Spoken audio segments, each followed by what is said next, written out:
So women believe that having a baby would interfere with their work, with their school, or with other more important responsibilities in their life. That's kind of shallow. Okay, number 2, they can't afford a child. Alright, and number 3, they don't want to be a single parent or having problems with their husband or partner, and not a husband or anyone important for that matter. Sorry, Eliana added the last part.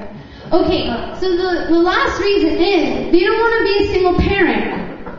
But, you know, in this world, in this country, there's so much help out there, you don't necessarily have to be a single parent. And to have problems with your husband or partner, that's more important than your child's life, that's kind of shallow to me. I don't know what you guys think. Alright, thank you guys. Give them a round of applause. Okay, so we have Inelis, my other model. Okay, and Inelis represents all the women and people that are chained up in our world right now.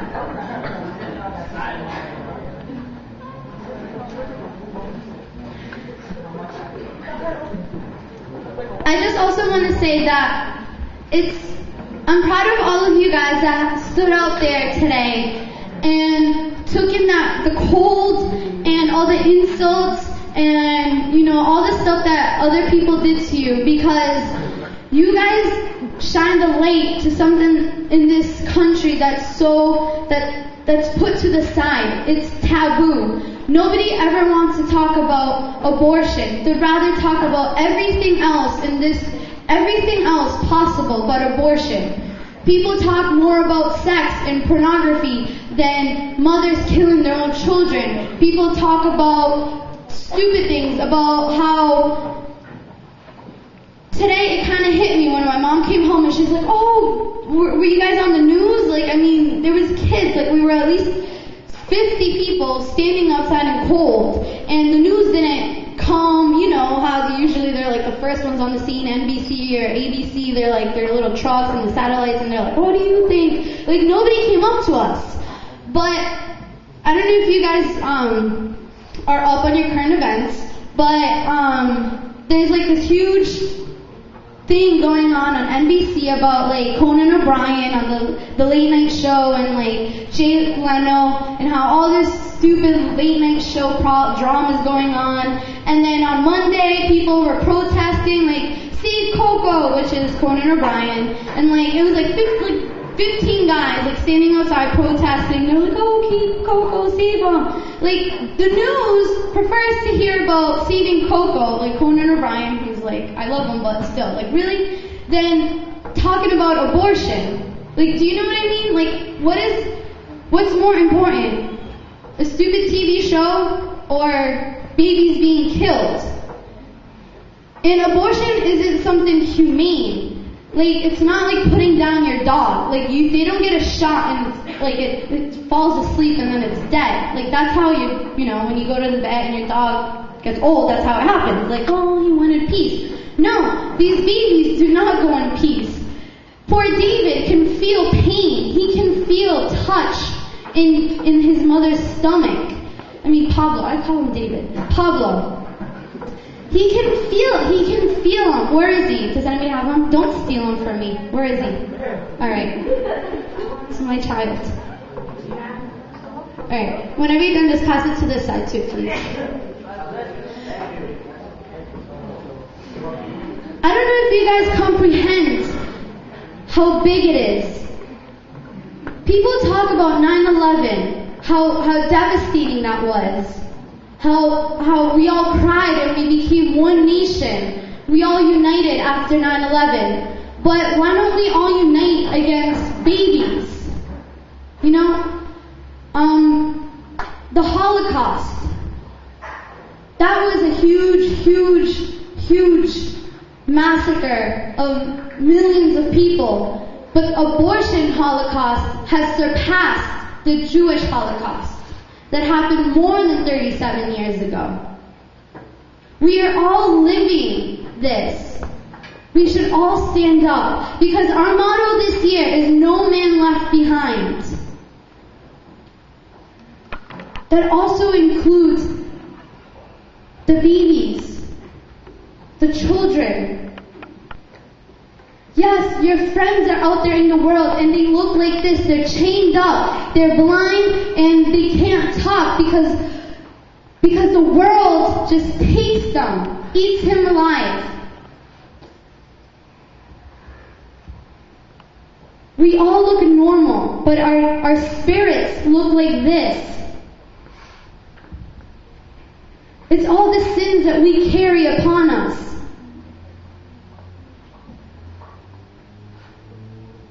And it's really sad that nobody wants to talk about anything that's important in this country.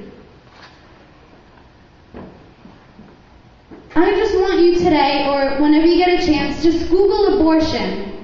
Read all the facts. Read everything that's on it. YouTube it. It's so horrible how they kill the babies. They burn them. They vacuum them out. And the moms, the poor women that go in there because they think they have no choice because they look like this. They're blind by the world and society. They're deaf. They can't hear. They can't speak for themselves. All of you guys are not ignorant to the facts because we have talked about this for the past 2 years. We've talked about this in this church.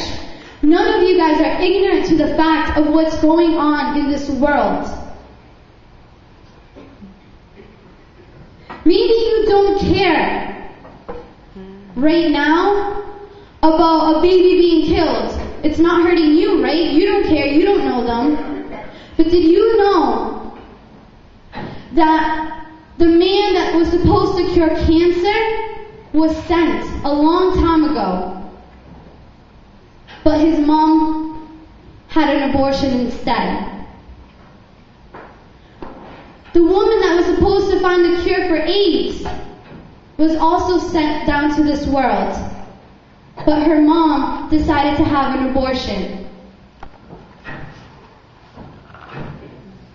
For me, that's very personal because I know a lot of people that have cancer and that have died waiting for a cure. Maybe you know somebody that has cancer that is at home, sick, waiting, living on medication, living on pills, hoping to God that the next chemotherapy will kill that cell.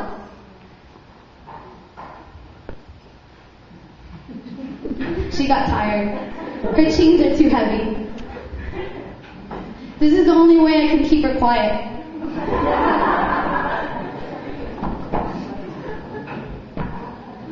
So maybe abortion isn't personal to you. But you don't know if the kid sitting next to you, his mom thought about aborting them. Or maybe even yourself. You don't know that. Imagine one of your friends came to you and said she's afraid of telling her mom, that her mom will kick her out of the house, that her boyfriend will probably, if she tells her, like he'll leave her and she doesn't know what to do without him. She can't afford having a baby. You can be that person that can save her, that can save that child. No man left behind is our motto for this year, 2010. I want all of you guys to stand up for what you believe in. Stand up, help your friends. Maybe they won't listen to you right now. Maybe they can't see what you see. They don't think that they're in a hole so deep that they can't get out. Maybe they can't feel what you're feeling. Keep praying to God because He died in that cross for us. Today we're